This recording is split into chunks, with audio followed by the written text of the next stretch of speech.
Hey guys, this is SDK tutorial, and I'm going to be doing a tutorial on, well, Source SDK, the basics.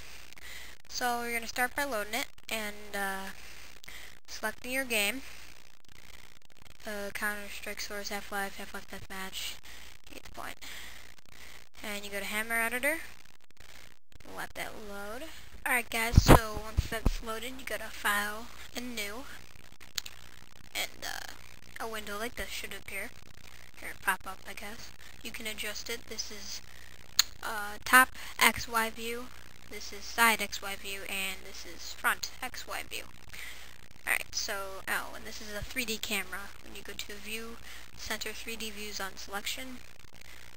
So, yeah, that'll give you a 3D view. And to move around in this, you press Z, and you just use WASD. It's kind of like no clip.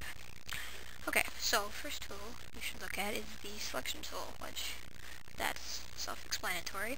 Camera tool, which it places this camera, but I find it easier to just go to View, Center 3D Views and Selection. This is the Entity tool. You can make stuff like spawn points, light entities, weapons, stuff over here. This is the Block tool. This is basically what you can make your whole map out of. I'll do an example now. So I got my 3D view, and I'll make the box, and it should appear as like a white kind of thing. And this is to move it up and down, so that's the ceiling and floor. And this is like the I'm an idiot. This is like the walls. See? Alright, so like that, and then you just press enter, and so now you have a cube. It's not hollow though, so your players can't fit inside it. So now you should have a red box over here. So to make it hollowed out so that players can fit in it, you press Control and H and do -32. That's what I always use. And now you have a hollow box.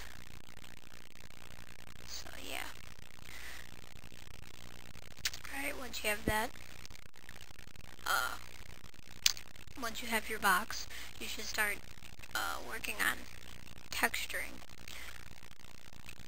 Well, actually, yeah, first you should ungroup it, which is Control and U, which means that you can select these as, you know, walls and ceilings, other than if you had them grouped, which you do that by holding down Control, selecting whatever you want to be grouped to a block, and pressing Control and G.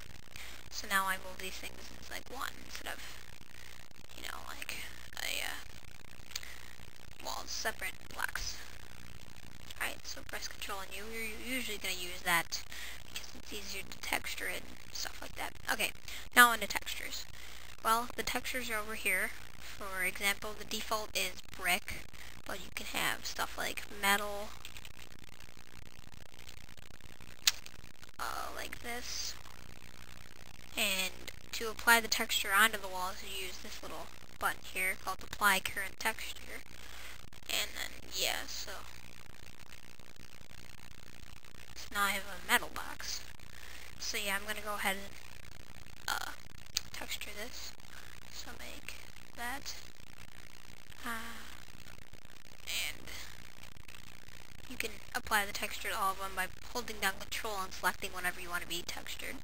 So now I have my box, and I'm going to group it by selecting them and pressing Control and G. So now I can move it all as one. Alright, now you're going to look at entities, like player spawns, like terrorist spawns. So you come over to this, and you click on the entity tool, and you look over here, and this should say Info Player Terrorist, and then you press enter, and I'm going to make 4, so now that's 4 places where T's can spawn. So now I gotta make some CT spawns. Crap.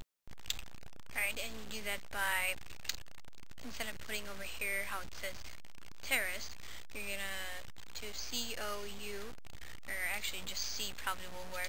It has it stored, and it should come up little. You just click somewhere else, and so yeah.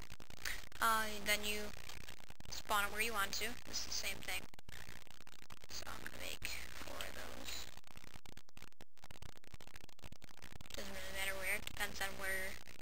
want them to spawn. Alright, and so yeah, that's a basic map right there. Alright, now to make it an actual map, because, well, this is just a Source SDK version, first you have to save it. So I'm going to save this as, how would we call this? Tutorial map. You can name it really whatever you want. I've made some jailbreak maps, and I made a lounge for one of my plans. Yes. So there we go. Now, to make it a map that you can play in the game, you go to, or you can press F9, or there's a key up here, I don't remember which one it is, but I just use F9, and this should pop up, and you do run BSP normal, run VIS normal, run RAD normal, and don't run the game after compiling. Then you press OK, and there should be a executing compile process window, and so that usually doesn't take very long, but sometimes it's a really big map. It takes, I don't know, I think the biggest one I've ever seen is taken like 3 days to compile. So once that's done, then your map is playable in game. So I'm gonna exit out Hammer, and I'll load that up for you.